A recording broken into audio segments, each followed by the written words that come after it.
Hello everyone, welcome to my channel. In this video, we are going to solve this simple math problem that most people get this question wrong. Why? Because they solve it 6 minus 1 as 5 and 6 minus 1 as 5 and 5 times 5 as 25, which is the incorrect answer and incorrect approach. Yes, you heard it right. When you have given multiple operation like subtraction, then bracket, in bracket there is subtraction, then you have to follow BODMAS or PEMDAS rule. As per this rule, first we have to solve the bracket, then of, then division, multiplication, both have same priority, similarly addition and subtraction.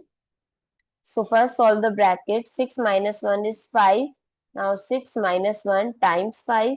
Now if there is an subtraction and multiplication, we have to give priority to multiplication. So 6 minus 1 times 5 is 5 and 6 minus 5 is 1. So what is the correct answer? 1, not 25.